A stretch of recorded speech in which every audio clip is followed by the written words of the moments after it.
berapi-api dan penuh syahwat politik. Saya akan bekerja keras untuk PSI. Ya kita tahu ketua umumnya putra bungsunya. Ya kali ini Jokowi sepertinya akan jor-joran di PSI.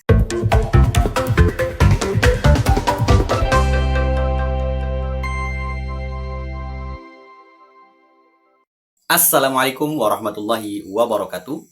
Pemirsa kabar politik, kita akan membahas berita-berita terbaru dan mengulasnya dengan tajam. PSI umumkan Kaesang jadi ketum terpilih. Partai Solidaritas Indonesia mengumumkan bahwa Kaesang Pangarep sebagai ketua umum terpilih. Selamat kepada pemenang Mas Kaesang yang memperoleh suara 65,28%, kata Ketua Steering Komite PSI Andi Budiman dalam Kongres PSI di Geraha Sababwana, Solo, Jawa Tengah, Sabtu, hari ini 19 Juli 2025. Dan seperti kita ketahui, pemilihan raya untuk memilih ketua umum PSI diikuti oleh 187.305 peserta. Dan ada 3 calon ketua umum yang bertanding. Yang pertama adalah Bro Ron, ya, Ronald Ariston Sinaga. Kemudian ada Kaesang Pangarep sebagai ketua umum petahana atau incumbent. Kemudian yang ketiga ada Agus Mulyono Herlambang, ya, dia adalah mantan ketua umum PMII. Sejak awal kita tahu bahwa pemilihan raya yang digagas oleh PSI sejatinya hanya sebagai formalitas belaka untuk menetapkan Kaesang Pangarep sebagai ketua umum kembali. Karena kita tahu penetapan Kaesang saat itu sebagai ketua umum sangatlah kontroversial. Bagaimana tidak, 2 hari menjadi anggota PSI langsung diberikan tampuk tertinggi sebagai ketua umum.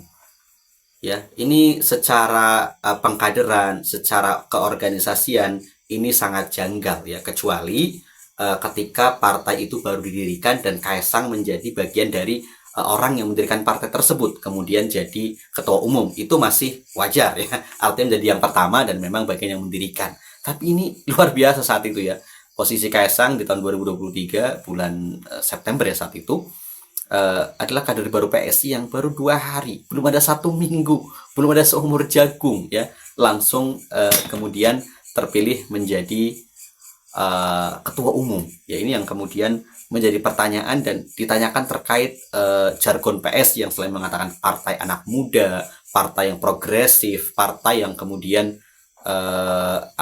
berbeda dengan yang lainnya, tapi cara-cara yang dilakukan sangat kolot, ya. Itu kan yang jelas, ya, yang kritik yang disampaikan oleh pengamat politik Ray Rangkuti misalkan, ya, jelas sangat kacau sekali, ya.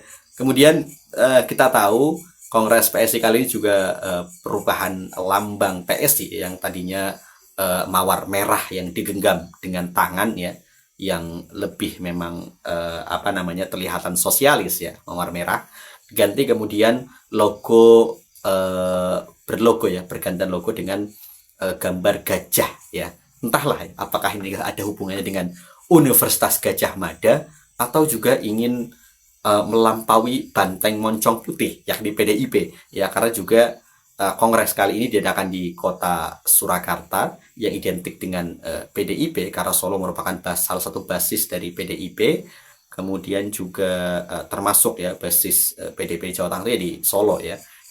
Kemudian juga lambang-lambangnya hampir mirip, ya, ornamen warna merahnya dengan badan gajah warna hitam, kemudian kepalanya berwarna merah, ya, yang merahnya hampir sama dengan merahnya PDIP, dan tulisan PS itu di bawahnya bukan bagian dari akronim Partai Solidaritas Indonesia, tapi PSI Partai Super TBK, yang ini merupakan ide dari seorang mantan presiden ke-7 Republik Indonesia, Joko Widodo, yang sempat, ya, kemudian mengeluarkan statement terkait Partai Super TBK ini, dan sepertinya diadopsi oleh PSI. Dan di Kongres, ya, hari ini pun Pak Jokowi memberikan pidato politik, ya, yang sangat berapi-api dan penuh syahwat politik. Saya akan bekerja keras untuk PSI. Ya, kita tahu ketua umumnya putra bungsunya, ya, Kaesang Pangarep, dan ini juga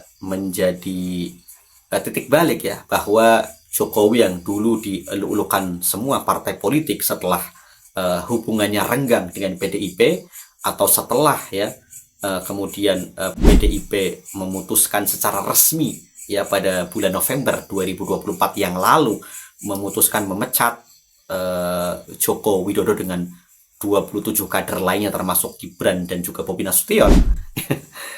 Ini juga cukup menarik ya. Apakah ya Pak Jokowi saat itu digadang-gadang akan masuk ke beberapa partai politik besar seperti Golkar, Gerindra, PAN ataupun yang lainnya. Ya, bahkan saat pelengseran ya secara paksa Ketua Umum Partai Golkar Erlangga Hartarto pada bulan Agustus 2024, ya padahal Erlangga termasuk partai yang berhasil ya mengantarkan Golkar sebagai nomor 2 ya di pemilu, nomor 2 pemenang ya pemilu legislatif dengan meningkatkan suara Golkar termasuk perolehan kursi di DPR dari tadinya 78 menjadi 102. Ini adalah pencapaian yang luar biasa, langsung menjadi runner up, dan memang di pemilu sebelumnya juga Golkar di posisi kedua ya runner up, tapi kenaikannya cukup signifikan ya, luar biasa. Dari 78 ke lebih dari 20 ya, ini kenaikan yang luar biasa berbanding terbalik dengan PDIP ya, walaupun masih menempati puncak ya sebagai pemenang pemilu legislatif 2024, namun kehilangan kurang lebih 18 kursi dari 128 menjadi 110 ya. Hanya perbedaan selisih 8 kursi dengan Golkar di posisi kedua. Akhirnya kita tahu ya pada saat itu Erlangga dipaksa diturunkan secara paksa yang mengundurkan diri, bahkan video pengunduran dirinya itu disampaikan di tengah malam ya pada tanggal 11 Agustus saat itu, dan langsung dalam waktu 10 hari langsung konferensi luar biasa dengan calon tunggal saat itu Bahlil Lahadalia. Saat itu Jokowi diisukan akan menjadi ketua Dewan Pembina di Partai Golkar atau ketua Dewan Pakar atau apalah di Partai Golkar, namun ternyata tidak juga, dan pada akhirnya sampai saat ini setelah Jokowi juga sudah putus secara resmi dengan PDIP, Golkar tidak meminang Jokowi ataupun Gibran ya sampai saat ini.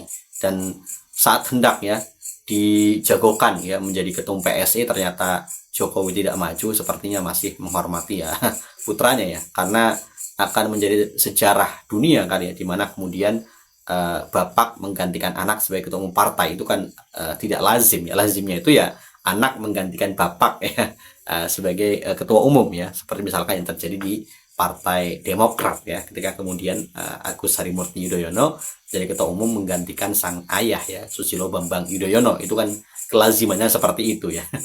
Tapi sinilah sepertinya Jokowi juga saat itu disanterkan akan masuk dicalonkan ya di bursa ketua umum Partai Persatuan Pembangunan ya, partai yang sedang terseok-seok ya karena kemudian konflik internal, kemudian gagal menembus Senayan, dan ini pertama kalinya P3 terlempar dari Senayan sejak fusi partai di tahun 70-an ya, dan ini adalah pertama kalinya P3 longsor ya dari puncak di parlemen, dan sebenarnya di pemilu 2019 pun suara P3 paling buncit ya, hanya melebihi ya sedikit dari ambang batas, hanya kemudian juga memperoleh 19 kursi di DPR, tapi masih untung lah ya punya kursi.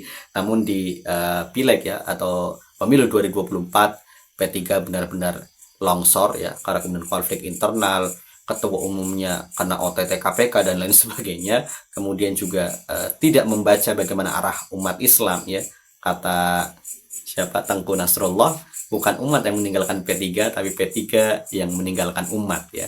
Kali ini Jokowi sepertinya akan jor-joran di PSI, dan betul ya apa yang dikatakan oleh sekjen partai PNI Marhainisme ya, bahwa partai-partai besar lainnya itu seperti memblokir Jokowi, takut Jokowi masuk ya karena bisa mengacak-acak partai, dan seperti yang membuka pintu bagi Jokowi selebar-lebarnya hanyalah PSI, yakni Partai Solidaritas Indonesia. Kita lihat dengan kehadiran Jokowi dan juga kepemimpinan Kaisang, apakah PSI bisa tembus ya menembus ambang batas parlemen 4% yang sudah dihapus oleh MK, namun angkanya diserahkan kepada DPR, dan apakah DPR akan tetap mempertahankan 4% atau turun 2,5% atau bahkan menghilangkan ya dengan nantinya ada fraksi gabungan, atau pada akhirnya malah menaikkan ambang batas parlemen threshold ya, seperti usulan dari Golkar dan juga Nasdem yang menginginkan di angka 7%.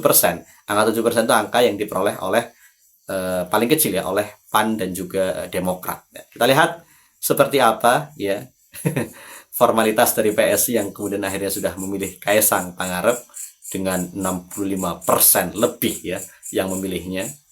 Apakah ditambah dengan kepemimpinan Jokowi, PSI akan melejit ya, atau lambang besar gajah itu tetap akan kalah dengan banteng? Kita lihat selanjutnya.